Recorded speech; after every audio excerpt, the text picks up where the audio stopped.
الحمد لله وحده والصلاة والسلام على من لا نبي بعده. أعوذ بالله من الشيطان الرجيم. إذ جعل الذين كفروا في قلوبهم حمية الجاهلية فأنزل الله سكينته على رسوله وعلى المؤمنين وألزمهم كلمة التقوى وكانوا أحق بها وأهلها وكان الله بكل شيء عليما. سبحانك لا علم لنا إلا ما علمتنا إنك أنت العليم الحكيم. رب اشرح لي صدري ويسر لي أمري واحلل عقدة من لساني يفقه قولي واجعل لي وزيرا من أهلي رب زدني علما وارزقني فهما.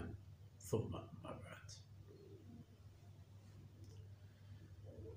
گرامی قدر بھائیوں، بہنوں اور پیارے بچوں، آپ نے دیکھا کہ اللہ رب العزت نے فرمایا کہ اللہ رب العزت نے اپنی مہربانی سے، اپنی رحمتوں سے آپ لوگوں کو ایک دوسرے کے ساتھ گتم گتھا ہونے نہیں دیا، ان کے ہاتھ روکے رکھے. آپ لوگوں کو بھی منع فرمایا کہ لڑائی لڑنا نہیں ہے.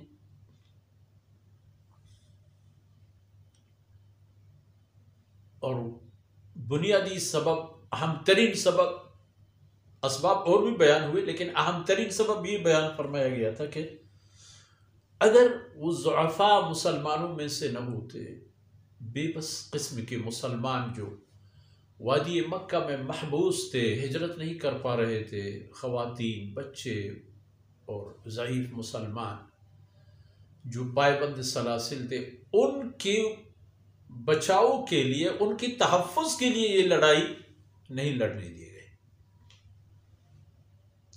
حالانکہ یہ تو تیار تھے ہر طرح کی لڑائی کے لیے، حتیٰ کہ انہوں نے یہاں تک بھی اپنا ایک معاملہ طے کیا تھا اور بات پر ڈٹے رہے تھے کہ کسی بھی قیمت میں محمد الرسول اللہ صلی اللہ علیہ وسلم اور اس کے ساتھیوں کو مکہ آنے نہیں دیں گے. وہی کیوں؟ اذ جعل الذین کفروا فی قلوبہم الحمیہ، جب انہوں نے پال رکھا اپنے دل کے اندر اپنی احمقانہ عصبیت کو.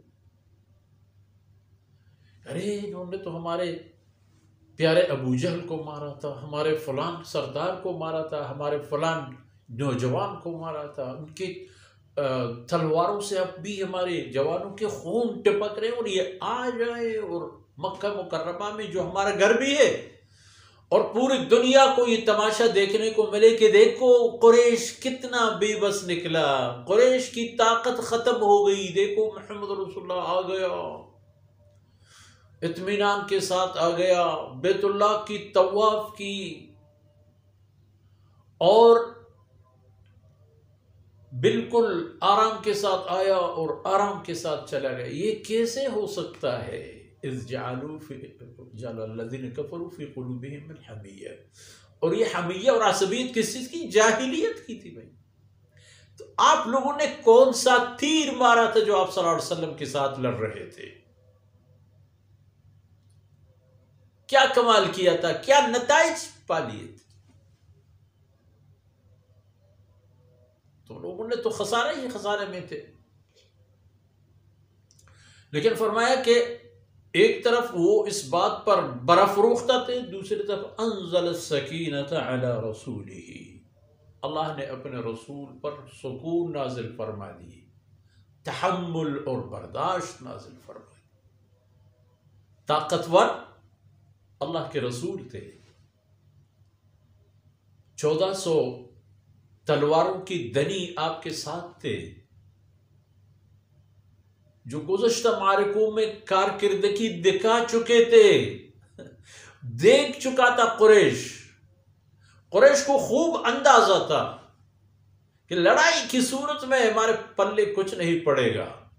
لیکن حمیت جاہلیہ نے انہیں اکسایا کہ بس مرنا ہے، چھوڑنا نہیں.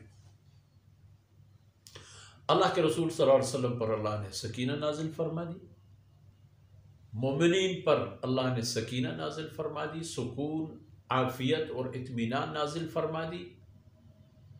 اللہ کے رسول نے سکون اور اطمینان کے ساتھ دوستوں سے فرمایا کہ بس نہیں لڑیں گے۔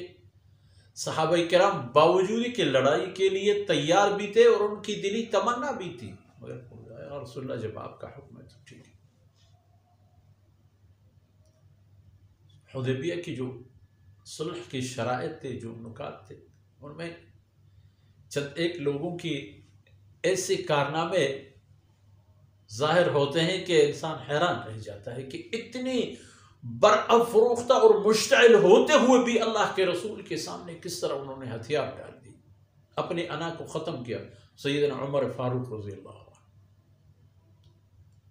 دیگر صحابہ کرام بھی، اور حضرت علی رضی اللہ عنہ، جب وہ دفعات لکھ کے جا رہے تھے، صلح کی شرائط لکھ کے جا رہے تھے، محمد الرسول اللہ، لفظ محمد رسول اللہ، آپ صلی اللہ علیہ وسلم نے ان مشرکین کے اعتراض پر کاتب جو حضرت علی رضی اللہ عنہ تھے ان سے فرمایا کہ لفظ رسول اللہ کو کاٹ دیں۔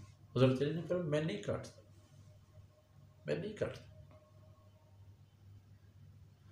اللہ کے رسول صلی اللہ علیہ وسلم نے فرمایا دکھا دو کون سا جملہ ہے، میں خود کاٹ لیتا ہوں۔ لیکن ان سب کے دلوں میں اللہ نے اطمینان نازل فرما دی، اور اس اطمینان کو اللہ نے فتح مبین کا نام دیا، جس عرض کرتا رہا ہوں درسوں میں، لامتناہی فتوحات، جو امت کے آخری کلمہ گو اور آخری مجاہد اور آخری داعی فی سبیل اللہ بھی ان فتوحات سے مالا مال ہوگا۔ یہ اللہ کا وعدہ ہے، یہ قرآن کا اسلوب ہے، یہ قانون الہی ہے۔ شرط یہ ہے کہ وَأَنْتُمُ الْأَعْلَوْنَ إِن كُنْتُم مُؤْمِنِينَ، اگر اہل ایمان رہو گے کبھی نیچے نہیں ہوگے، ہمیشہ سر بلند رہا کرو گے۔ ایمان سے عاری ہو جاؤ گے تو پست اور ذلیل ہو جاؤ گے۔ دیکھیں اور خود فیصلہ کریں۔ وَأَلْزَمَهُمْ كَلِمَةَ التَّقْوَى، بجائے حمیت کے اللہ رب العزت نے اہل ایمان اور اپنے رسول پر کلمہ تقوی کو لازمی قرار دیا، انہوں نے لازمی پکڑ لی، کلمہ تقوی پر ڈٹے اور جمے رہے بس۔